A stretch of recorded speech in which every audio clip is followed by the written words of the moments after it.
Good afternoon, Collegiate Darwicans. Welcome back pa dito sa ating YouTube channel. Ang mainit po natin pag-uusapin ngayon ay pumapatungkol po dito sa maling akala ng tape ink.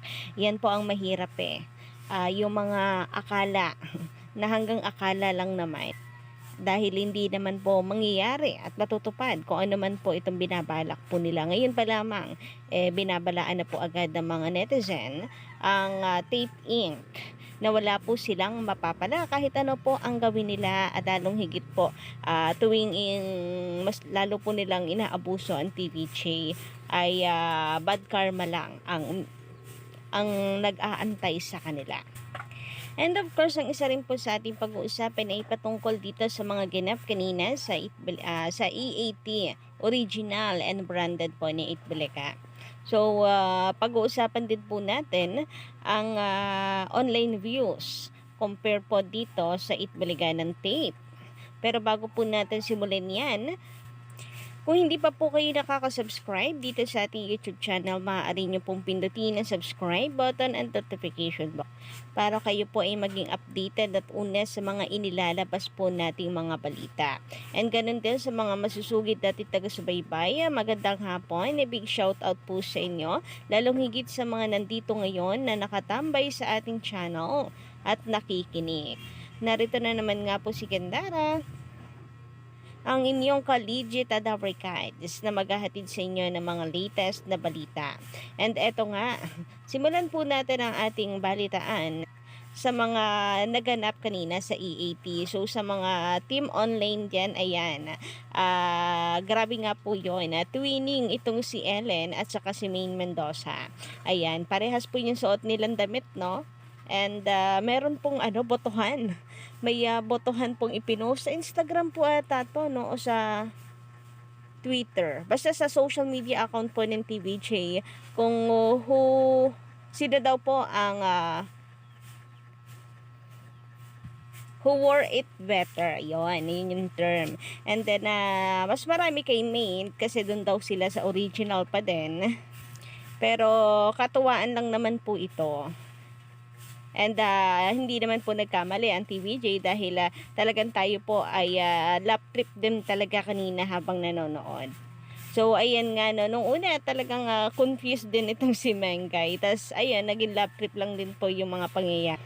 Samantala, ang balita naman po dito sa Itbulaga na YouTube channel na nanatili po na pa rin, hindi pa rin po nila pinapalitan, na nananatili na pinaninindigan nila ang tahanang pinakamasaya di umano nila. And dahil dyan, nananatili rin po tayo na naka-unsubscribe. So, sa mga hindi pa rin po nakaka-unsubscribe, ayan, i-unsub nyo na po ang Itbulaga official page dahil nasa Tape Ink. Yan, pinalitan na nga po nila, tinanggal na po nila ang TVJ sa profile and sa kanila pong cover photo. Yung ilan din pong videos dinilit nila. Pero bakit hindi pa lahat? Lahatin nyo na, nahiya pa kayo Pero we're hoping na sana mabawi po ito ng TVJ. Palagay ko may kinalaman nga po ito sa trademark na kesyo sa kanila naka-registered ang Itbulaga na trademark, kaya sila ang may karapatan dyan. Pero hoping magawan to ng paraan ni Attorney Garrett, ni Attorney Buko, napunta sa tulpo Or kung ano man ay sana ay kahit explanations lang. Bakit po napunta ito sa Tape Ink? Bakit napalitan ng Tape Ink? Anong nangyari? Ito ba ay hack? Na-hack? Or sadyang sila na ang may karapatan na? Medyo magulo din po ito sa utak ng mga collegiate Darwicans natin. So sana masagot. Samantala, narito naman po ang post ni Sir Andoy Chacha sa Twitter. So, basahin nga po natin ang shoutout and credit po sa post niyo. Yung pinipilit mo na kayo yon, at kahit na nakuha nyo na yon, tingin nyo panalo na kayo? Tingin nyo mamahalin na kayo ng tao dahil pinilit nyo na kayo yon? Unsubscribe na sa Itbulaga na ang lahat mag-subscribe. #EAT TV5. Ayan. Yun na nga pinipilit nilang sila talaga ang Itbulaga. Yun yung sinasabi ni Tito Sen na minamanipula po nila ang mga tao na sila ang tunay na Itbulaga. Kaya hanggang sa YouTube channel po naman ay inaangkin nila para maniwala mga tao na sila ang tunay na Itbulaga kahit hindi naman. Pero yun nga, ulitin lang po natin sinabi ni Sir Antoy dito, tingin ba nila, porke nakuha nila, or sila ang may hawak ngayon ng Itbulaga na YouTube channel, ay tingin ba nila imamahalin na sila ng mga tao? Pinipilit lang naman nila na sila yan. Pero ang puso at paniniwala ng mga tao, never po nilang mapipilit at never po nilang maaangkin. Dahil malinaw pa po sa sikat ng araw na TVJ ang may karapatan. Dahil si Joey De Leon ang nag-create ng title na yan. Yun yung masaklap puro maling akala. Well, akala siguro nila kapag nasa kanila na po pati ang YouTube channel ng Itbulaga, mamahalin na sila ng mga tao. Pero yun ay akala lang nila. Pero walang katotohanan at never magiging totoo. Marami nga pong namamatay sa maling akala. So ngayon pa lamang binabalaan na po ng mga netizens ang Tape Inc.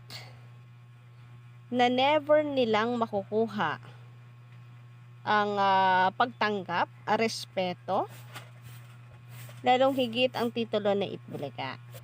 Maraming nagsasabi na netizens, bilang babala daw po dito sa Tape Inc. na walang mangyayari sa mga ginagawa nila. Na walang patutunguhan ang mga ginagawa nila, kaya tigilan na yung mga ganitong klaseng effort dahil mapupunta lamang din sa wala. Samantala, narito naman ka-legit na records ang online views ng TVJ kanina. So, ang tatlong noontime shows, yung FB and YouTube po nila, September 6, 2023, araw po ng Miyerkules. Alauna po ito 1 PM yung datos po dito na ipinost ni Legit Records. So, ang EAT 11K plus 40K plus 85K is equals to 136,000 views. So, yan po ang online views ng TVJ. So, sa Facebook ay 11K, sa YouTube ay 40 and 85K. Samantalang sa Showtime ay sa Facebook 6.2 plus 29 and 86. So, 121.2K ang kabuuan. So, mas malaki pa rin po ang sa TVJ. 136 versus 121, di ba? Samantala, ang Itbulaga naman ng Tape Inc. or ng GMA7 ay mayroon pong 607. Wala pong K, wag na kayong umasa. 607 sa Facebook and then 1K sa YouTube. Grabe nga yun. 1.7K lang po ang kanilang online views. Combined views na po yan. So kahit siguro 1v1 po, ayaw one channel ng EAT at ng Showtime versus dalawang live or combined views na Itbulaga ay wala pa rin kasi 1.7K lang yan. Makikita natin dito na nanatili po na number 1 ang TVJ. Sila pa rin po ang nangunguna sa tatlong noontime shows na ito. So, ang dalawang noontime show na kalaban po nila, nilampaso po at pinatunayan ng TVJ na sila pa rin ang hari po ng tanghalian kahit na mayroon pong drama-rama ngayon ang Showtime. Alam nyo na, kahapon ay tinalo nila ang EAT. Kasi ba naman, meron po silang drama. Pero ngayon, wala na pong epekto yan. So, curious lang ang mga tao sa balita na 12 days po ang suspension na ipinataw sa kanila ng MTRCB. So, yun lamang po yun. Kaya, marami. And I don't think naman na malalampaso ng Showtime for the first time ang EAT or even the Itbulaga dahil lamang sa issue na yon. Kasi at the end of the day, ay halos parehas, hindi naman tumataas yung nila Kumbaga, nandun pa rin sila sa average. Kung ilan lang, yung dati na lang viewers, naka-stack pa din po sila doon. Yung kanilang ratings. So, I don't think dadami yan. Siguro na busy lang din ang ating mga ka-legit na records kahapon. Malay natin. But anyway, narito nga po ang komento ng ilang netizens. Sabi ni Miss Rodeli Ligo, iyan ang ugaling ABS.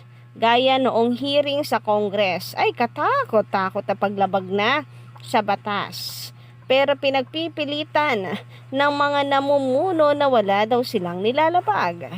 Ano ba iyan? Ang kakapal. Talaga. So, kagaya rin po nung sa tax ba yun? Yung dahilan kung bakit nawala po ang ABS-CBN channel, TV channel, ay dahil sa hindi pagbabayad ng buwis. So, kotang-kota po talaga sila sa mga violations pagdating po sa paglabag. Tapos, mag-aano pa sila, mag-rally, naalala ko, noong mga panahon na yon, grabe talaga, mainit tong pinag-uusapan sa social media. Pero, mali is mali. Sabi nga po ng mga tao, minsan lang daw, naging patas ang batas. So, kayo po ba mga ka-legit Africans, ano ang inyong masisay hinggil po sa update natin ngayong araw? Don't forget to click the subscribe button and notification bell para sa mga bago lang dito sa ating channel para kayo maging updated sa mga susunod pa po nating balita. So, yun lang po muna for today. Hanggang sa muli.